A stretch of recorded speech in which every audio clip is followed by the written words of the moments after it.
Penjabat Gubernur DKI Jakarta Heru Budi Hartono bertemu dengan Menteri PUPR Basuki Hadi Mulyono guna membicarakan revitalisasi Monumen Nasional atau Monas. Menurut agenda, peremajaan Monas akan dilakukan pada pertengahan tahun, yakni Juli hingga Agustus 2023.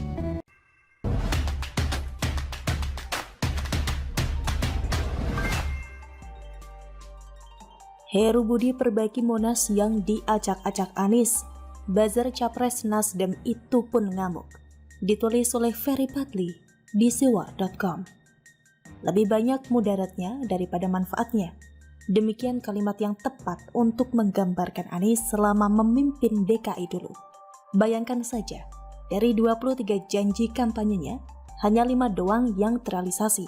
Itu pun terrealisasi tidak begitu berhasil alias tidak memenuhi target. Seperti rumah DP 0 dari target awal membangun 232.000 unit. Hanya 2.300 unit doang yang terbangun, atau hanya 1%-nya saja. Padahal program ini program unggulan loh, hanya sedikit banget yang terwujud. Bagaimana dengan program yang non-unggulan? Bisa-bisa tidak dikerjakan sama sekali.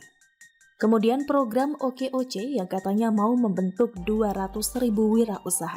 Yang terrealisasi hanya 6.000 doang alias hanya 3%-nya saja. Dan yang 6.000 itu pun belum tentu bisa survive, karena tidak dilakukan pendampingan secara serius. Sedangkan program naturalisasi sungai menjadi program paling misteri di abad ke-21 ini. Pasalnya ada namanya doang, tapi bagaimana bentuknya tidak ada yang tahu. Ada pula yang mengatakan naturalisasi sungai itu adalah membiarkan sungai alami seperti apa adanya, tanpa disentuh sama sekali. Itu mah bukan program namanya, tapi pembiaran. Justru yang menonjol dari peninggalan Anies adalah masalah demi masalah, di antaranya kawasan Monas yang dulu dia godoli. Tentu masih segar di ingatan kita kala itu, Anies ngotot ingin menggelar Formula E di kawasan tersebut. Nah, untuk mewujudkan balap mobil kursi tunggal itulah, pohon-pohon yang ada di Monas ditebangi. Setelah ratusan pohon dimusnahkan oleh Pemprov DKI, baru tahu kalau Monas itu ternyata cagar budaya, sehingga tidak boleh dijadikan tempat ajang balapan mobil, karena dikhawatirkan akan merusak peninggalan bersejarah yang ada di sana. Terakhir, apa yang terjadi? Pohon sudah ditebangi, kegiatan Formula E dipindahkan ke Ancol. Begitulah kalau bikin event tanpa perencanaan yang matang, bukannya memperbaiki malah merusak. Celakanya Wan Anies tidak bertanggung jawab sama sekali atas berkurangnya pohon secara drastis di kawasan Monas itu.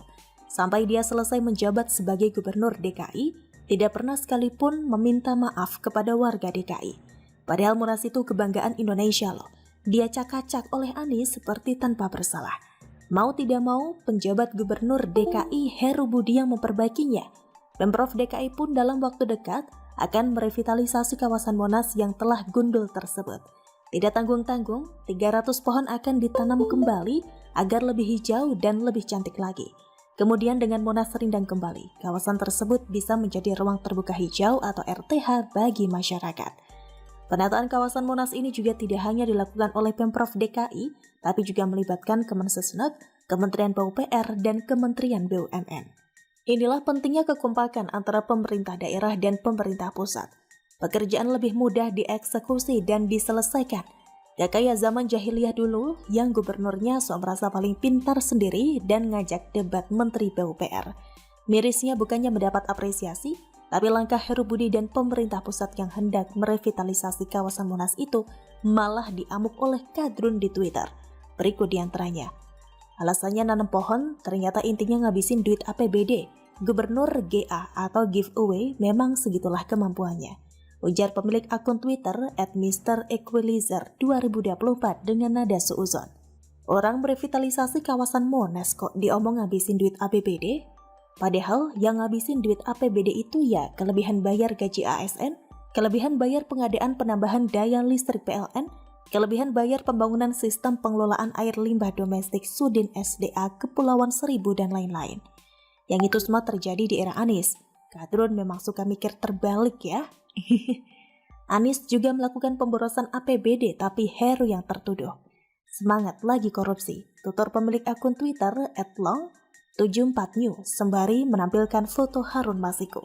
Apa hubungannya antara Harun Masiku dan merevitalisasi kawasan Monas? Memang pikiran Kadrun rada kacau, menghubungkan hal yang tidak ada hubungannya sama sekali. Efek kebanyakan makan nasi bungkus lauk ayam tiren yang didapat dari Ikodemo. Lahan korup, tutur pemilik akun Twitter @ekolembu dengan nada nyinyir.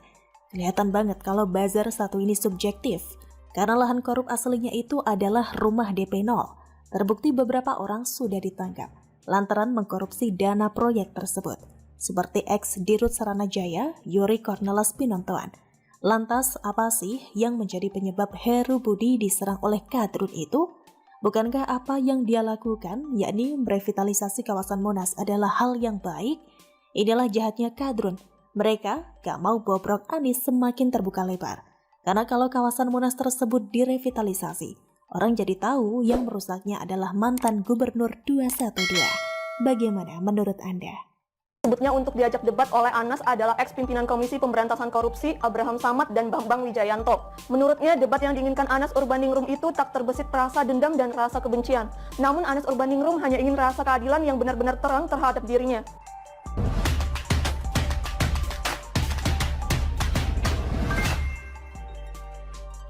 Abraham Samad kicap ditantang debat sama Anas Urbaningrum malah ketakutan.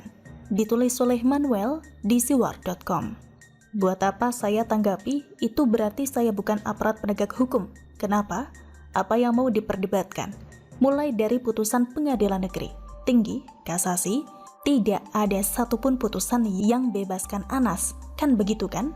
Itu berarti semua terbukti. Jadi apa yang mau diperdebatkan? Itu saya bisa berdebat sama dia kalau ada salah satu putusan yang bebas. Jadi tidak ada yang perlu diperdebatkan. Kalau saya berdebat, berarti saya bukan aparat penegak hukum. Saya sudah tahu putusannya, tidak ada yang membebaskan. Bunyi Abraham Samad. Anas Urbaningrum yang merupakan tumbal politik masa lalu, saat ini sudah bebas melanglang buana dan disambut oleh para pendukungnya. Beberapa orang bingung karena dia ini kan mantan napi. Kok dielu-elukan? Justru bagi saya logikanya harus dibalik. Memang aneh mengelu-elukan mantan napi. Tapi kalau sampai mantan napi dielu-elukan, artinya penguasa saat dia di penjara, busuknya gak kebayang kan? Anas menantang Abraham Samad berdebat, tapi reaksi Abraham Samad kicap. Tantangan itu diberikan oleh Anas kepada Abraham Samad yang saat proses penegakan hukum masih merupakan bagian dari KPK. Abraham Samad yang video serunya tersebar luas pernah memproses hukum Anas Urbaningrum saat itu. Tantangannya sangat mudah, berdebat saja soal penegakan hukum yang membuat dirinya dipenjara. Padahal begitu saja mudah, ingin mengorek setiap detail masa lalu yang membuat Anas jadi tumbal. Kalau Abraham Samad benar dan